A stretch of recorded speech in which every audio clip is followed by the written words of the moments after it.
Hey y'all, this is Treacherous Slayer coming at y'all with another video, and before we get started, don't forget to like, comment, subscribe. Now today y'all, we're getting into Dexter's Original Sins, episode 2 and 3, A Kid in the Candy Store, and Miami Vice. Now, A Kid in the Candy Store begins and picks off where episode 1 left off with Dexter spending in his new forensic share day. He's caught by surprise by Tanya as she tells him, don't get too cocky and everything in terms of connecting a few photos of evidence and everything, so it's going to be a tough road ahead.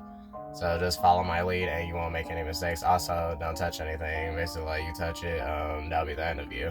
So as he's, getting shown the ropes and everything, we see him and Masuka forming a little bond as well, and Masuka catches him by surprise as well. And Masuka asks, "Oh, what are you doing?" He's like, "Oh, not touching anything." Masuka's like, "What are you talking about?" He was like, "Okay, whatever, let's go. We got a body to check out." And obviously this sets Dexter off in excitement.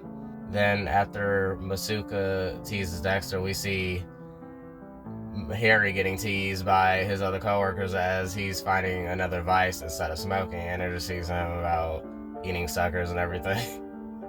I'm like, y'all want him to have another myocardial infarction? Like, I don't think y'all should be laughing at that. So then we see what appears to be a abduction of a young boy in some kind of boat bunker type environment. So the credits roll, and then we're jumped to Dexter's first crime scene. And yeah, his inner monologue is killing me this whole time. He's just over here talking about like how he's at a kid in Christmas. We see the body have a bow on top like a Christmas present. I'm like, oh my gosh, the writing in this show is just superb. I'm just loving it. And as he's smiling satisfaction, I'm like, okay, don't smile too hard now, Dexter, for someone sees how you're enjoying this a little bit too much. So he stops that when Tanya, catches him by surprise and tells him, "So you notice anything?" He's like, yeah, no exit wound or anything. So obviously he got shot in the head. So what he thought he was gonna do is like dissect the scene. She gives him a quick list of intern-like things to do. So obviously the stereotypical type thing, gonna grab coffee, and he gets all their orders, including the captain's, and makes the coffee run. And he thought it would be a little bit more exciting than just going on a coffee run, basically, about interning at Miami Vice. So obviously he's not enjoying that part.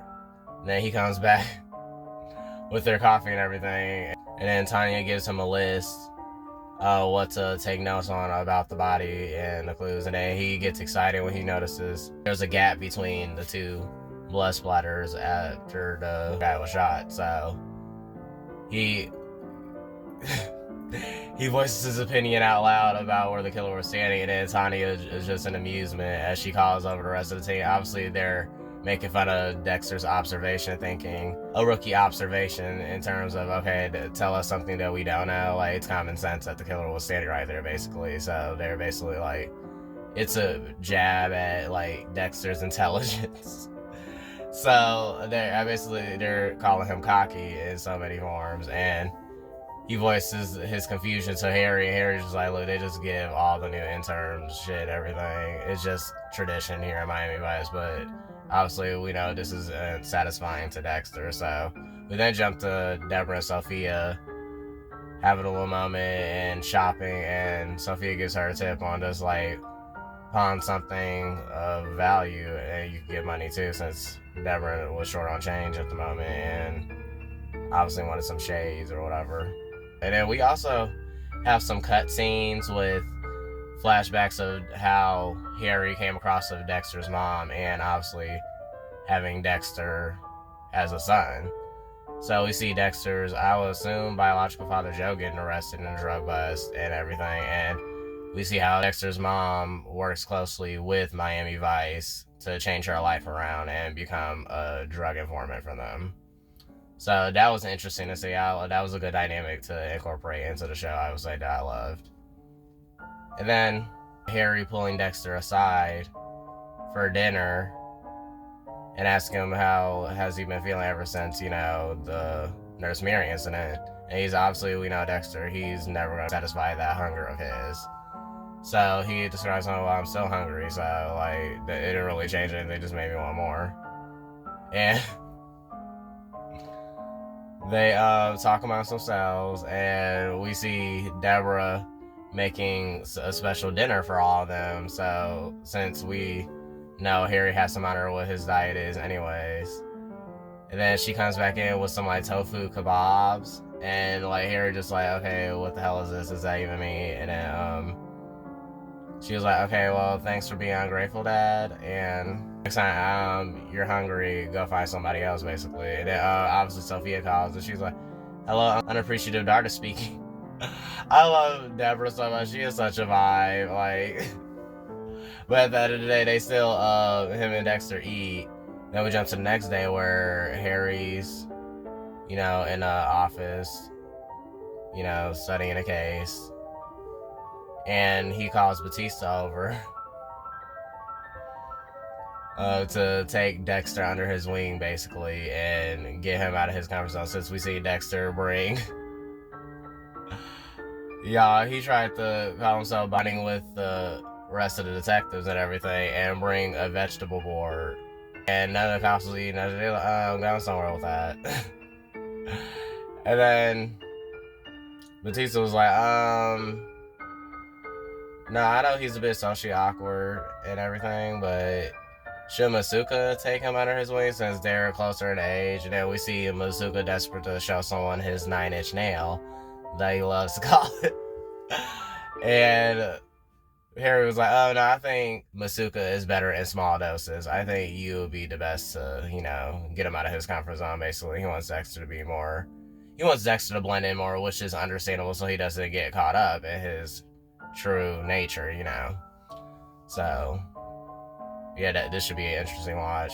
So, since we already seen them, tease Dexter, like, at the restaurant prior in the episode, and Dexter made that morbid joke about Harry's heart condition. They was like, well, man, I think old man just got out the hospital. That was tough. And then we hear his monologue, like, he's like, oops, I guess that was a little bit too dark for them.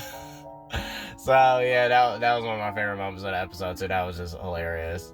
And then, we see Deborah going through Dexter's things, because I guess she needed more money. So she goes through Dexter's stuff, and then she finds Nurse Mary's earrings, y'all. And I'm like, and she just looks at her all ambivalent. I'm like, oh God, like, Harry did tell him don't keep no trophies. And look, obviously somebody found out. I'm like, Deborah, why you just have to go snooping through his shit like that? Like, girl, talk about invasion of privacy. But yeah, Dexter's, I know he's gonna be so mad. He's gonna lose his shit. And then we just see him contemplating whether or not, to take out Batista's past arrest. This one man by the name of Tony Ferreira. We see him having a dilemma about that.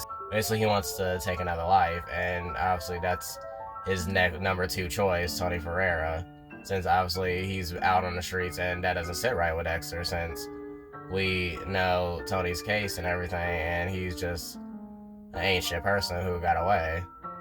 So Dexter instantly zeroes on him, since him and Batista was forming a bond, and we know that one of the victims of Ferreira took their own life because Ferreira took the life of their mother, which was very sad. So obviously, in Dexter's mind, he wanted to get revenge, so that's his number 2 target. And then episode 2 wraps up Dexter and Tanya and the captain all observing, obviously, the one who abducted the child, and we learn his name is Jimmy.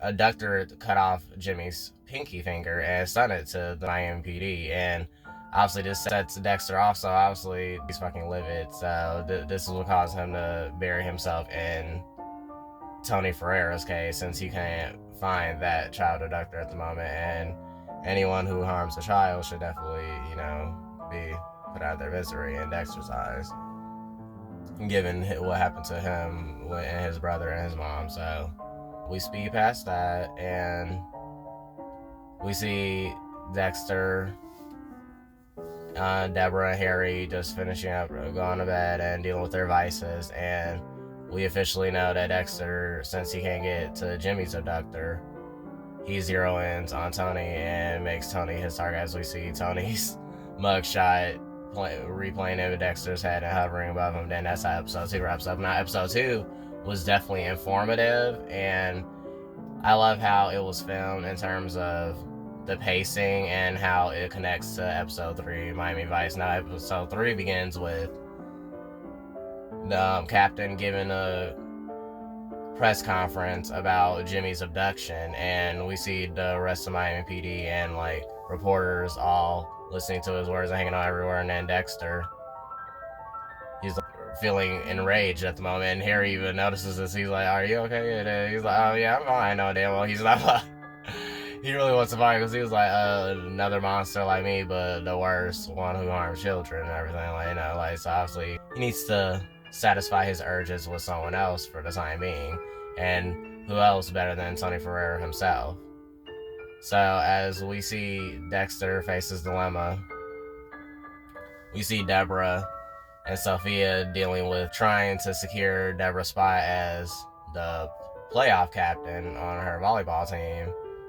And then she overhears the girls complaining about Deborah's competition brother saying he was going to come through with the booger sugar, and he didn't come through with the booger sugar. So now they need to find someone else who supplies the booger sugar. And then Deborah hears this. She's like, "Well, I could get some booger sugar." Then Heather's like, "Isn't your dad like totally unarmed?" And she's like, "Well, it's okay if you're scared." So she was like, "Slasher movies and booger sugar in my place?"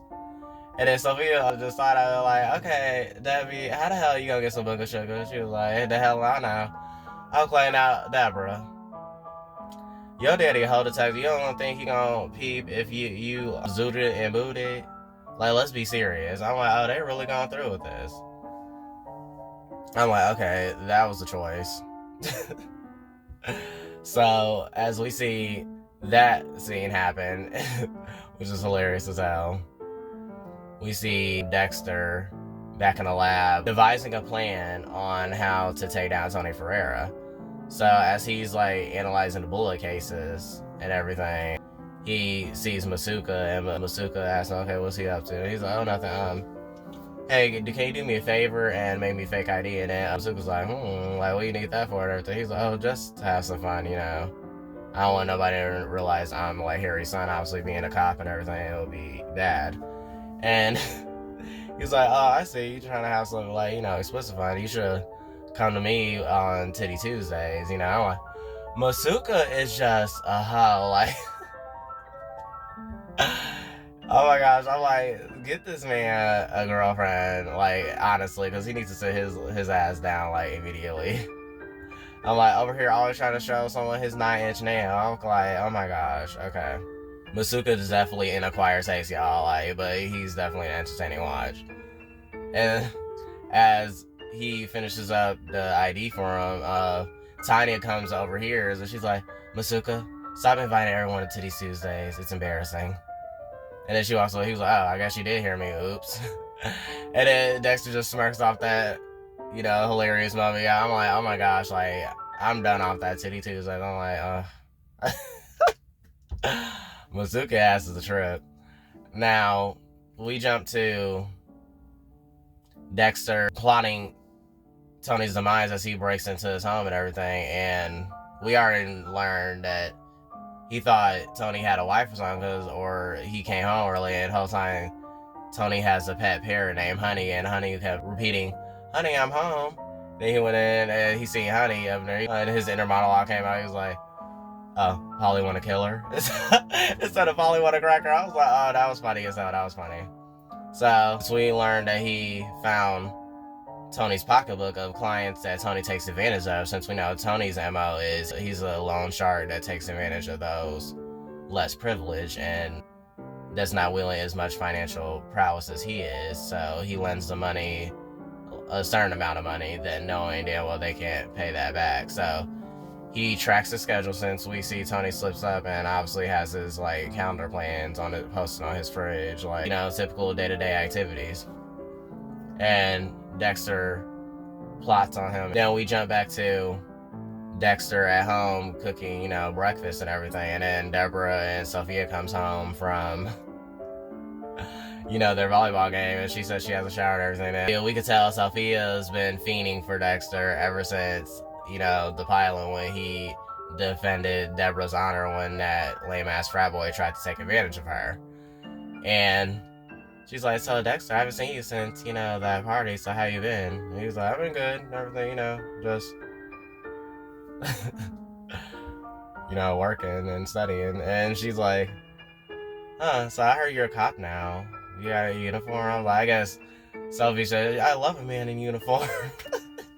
But like, oh, she down bad for him. And then he finally looks up at her, and then he just zero ends on her and gets lost in thought as he notices she's wearing Nurse Mary's earrings, since we know Deborah tried to pawn them, but then the pawn man said that basically wasn't real gold and everything, and she ended up pawning her mom's pearl necklace instead. And then he was like, wow, nice earrings. And she's like, oh, wow, thank you. Do you like them? Because she blushed thinking he just checked her out and everything. He's just zeroing on his trophies that obviously he recognized that he won't forget, since that's his reminder of his first. Now, this sets him off. He rushes into his room and finds his stash empty. And then he busts in Deborah's room and she's like, what the fuck, Dex? Privacy much? She's like, get the hell out of my room. I'm like, well, you ransacked this room, so what the hell did you expect? Like, come on, that's typical sibling response. Like, you take my shirt, where's my shirt? So he checks her like, okay, why does she have my earrings? Like, give them back. You need to get them back from me. She's like, fine. If you give me some book of sugar, you can get those damn earrings back, okay? And then he's like, whatever, like, why the hell you need that? Like, she's like, okay, if you can't do that, then we don't have no deal. So what's it gonna be? And he's like, whatever. And then he agrees to get the book of sugar for her, and Sophie's constantly trying to interrupt their conversation, and she's like, wait, were you guys talking about me? And then Deborah just smirks at her, and then she turns out unbelievable. And they're just vibing and dancing. I'm like, they are so unserious. Like, what is going on, y'all?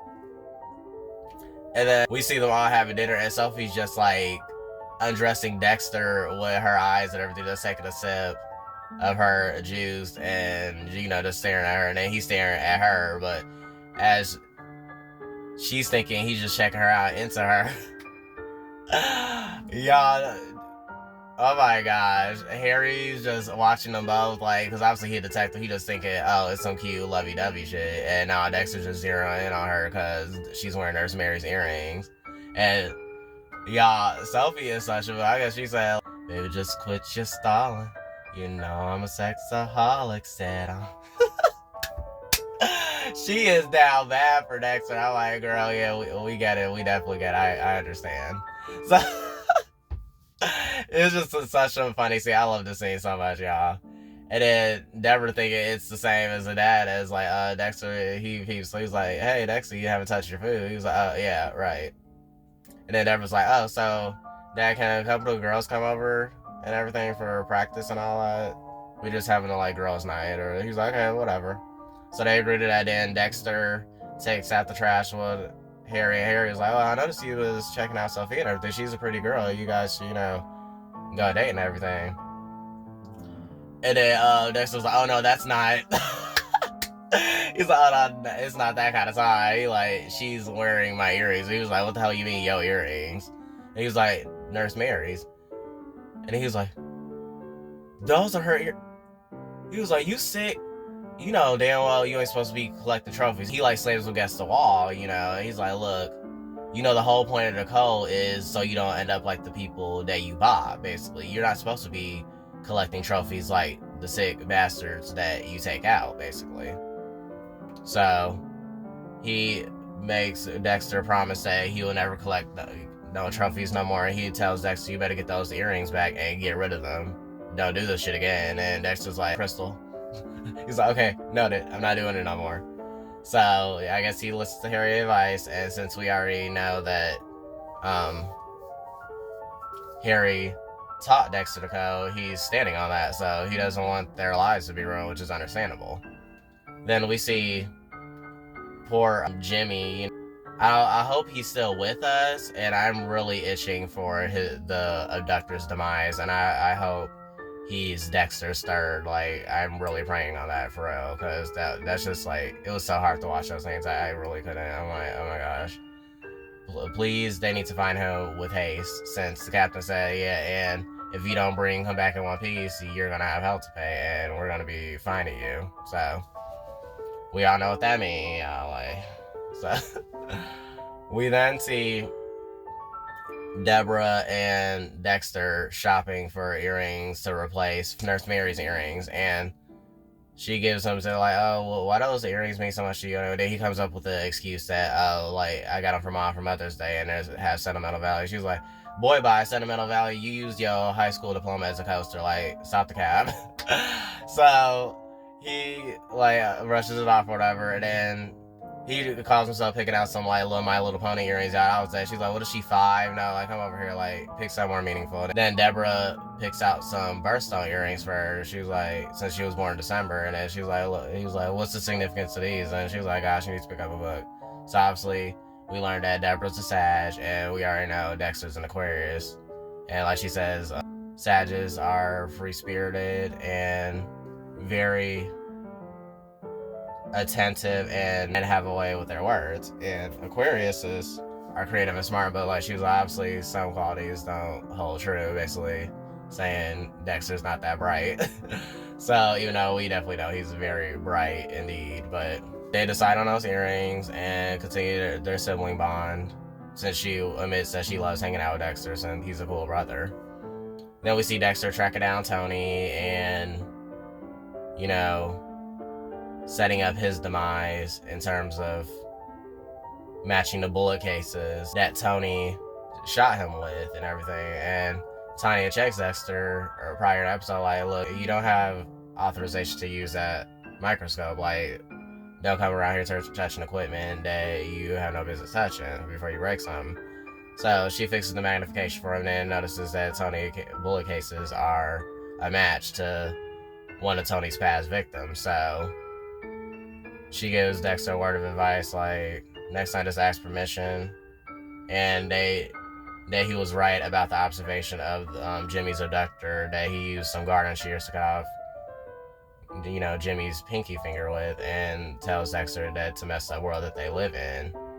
And Dexter agrees, and we're introduced to Detective Lagueta as she gets accustomed to, you know, Miami PD, and Batista thought he was going to shoot a shot at her with the quickness, and she was like, nah, I don't fraternize with my team, sorry.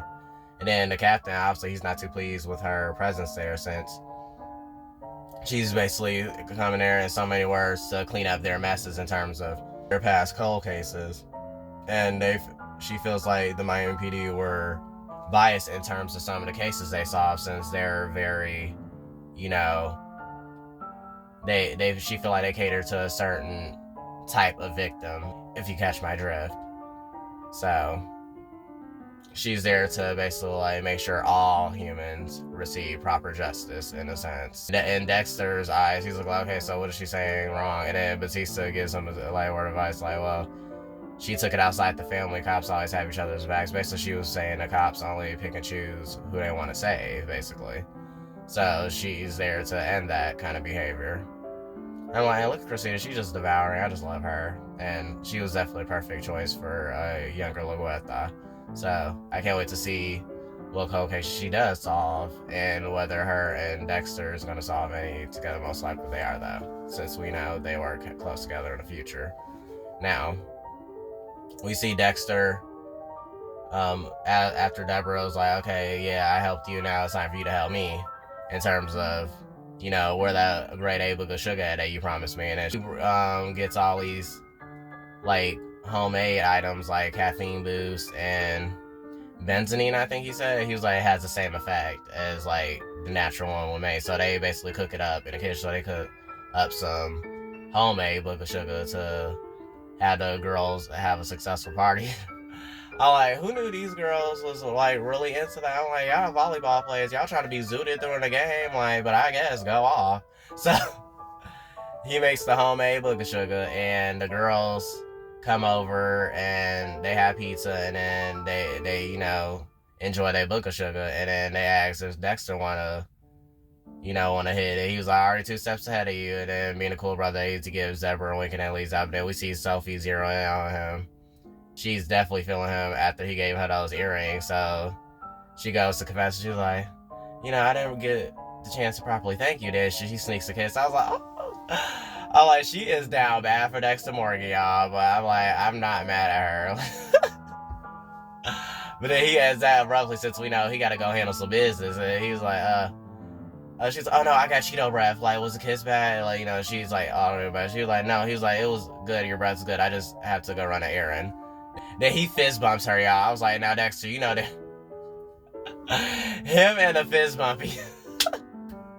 I'm like, this man had no game, but like, she just in love with him, and I hope he does get some kind of sense of normalcy with her, but we shall see, y'all.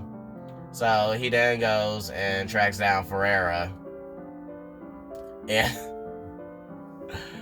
Ferreira comes home like, honey, I'm home. Like, where are you? And obviously she like finds her in the kitchen table out of her cage, and he's like, how do you get out here, Mija?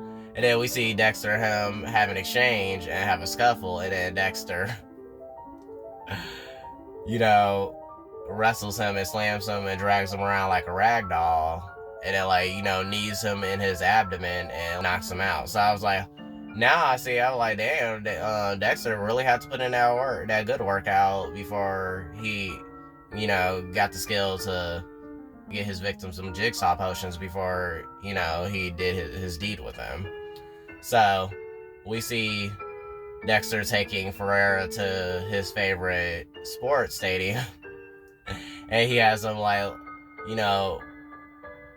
mounted to the wall as Dexter slings that one ball against the wall. He he slams the ball. He was like, so this ball travels at 100 miles per hour, and this could take your head clean off. And he's like, okay, like, what do you want? Like, what did I do and everything? He was like, you killed Renee's mom, basically, and Louise and others, and you need to be taught a lesson, basically. And he basically said, confess, and, like, basically confess, and tell me why you did all this. And he's like, look, they came to America, and they didn't have the money. What else did they expect was going to happen, basically? I'm like, damn well they were struggling as is at that time, and you're just going to take advantage of them more. And that set Dexter off, and he was like, what else was I supposed to do? Let them just take my money and not pay the price? So Dexter instantly knocks him out with the ball, and then we see Dexter waiting for him to wake up, and then Ferreira wakes up like, hey, somebody help me and everything. Obviously, I'm like, no one's definitely come to your aid. But I'm just like amazed at Dexter's skills at this point, and like in his youth. I'm like, you really secured this whole stadium just to, take this man out. And then he tries to reason with Dexter, and Dexter's not hearing any of that shit. He's like, look, like, what do you want? Any kind of amount of money, I can get it for you and everything. He was like, oh, I got to itch that money you can't scratch. And then he instantly finishes Ferreira off, y'all. I'm like, oh, with the quickness too. I was like, oh, that was just, he just completely eviscerated that man. So we see Dexter driving to the swamp where he done Nurse Mary at, and obviously the crocodiles have a feast on Ferreira, and free throws Ferreira's head up into the swamp along with his body, and let the crocodiles have their way with him. And then we hear his inner monologue saying, oh, alligators eating alligator shoes. Circle of life.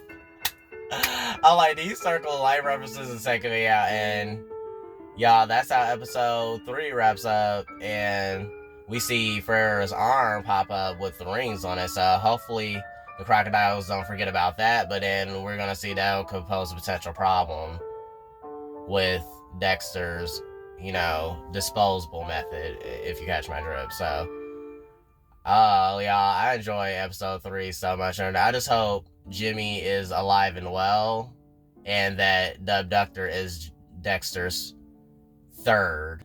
Now, what y'all think is gonna happen to episode 4? Because I really hope they catch the abductor in episode 4, and Dexter takes him out, since we see flashbacks of Dexter's mom working closely with Harry, and we also seen her catching some feelings from Harry as well. So that was interesting. So I was like, oh dang, like that's so sad. Maybe they could have ended up together. I always wonder how that would have been explored. So good thing they are showing little flashback sequences to see how, Harry deals with Dexter being the way he is and everything. So I'm interested to see what cases Luguetha is gonna solve as well, since we see her helping a young mother and child as well early in the episode too. So yeah, she's gonna make sure. I definitely feel like she's gonna make sure Jimmy is found too. So y'all let me know what y'all think in the comments on episodes 2 and 3, because 3 was definitely my fave in terms of how he handled Tony, because that was just crazy. Now, obviously, if y'all want to check out Dexter Original Sin, it's on like Showtime as well right now, every Friday. So yeah, I'm Treacherous Slayer, and y'all let me know what y'all think.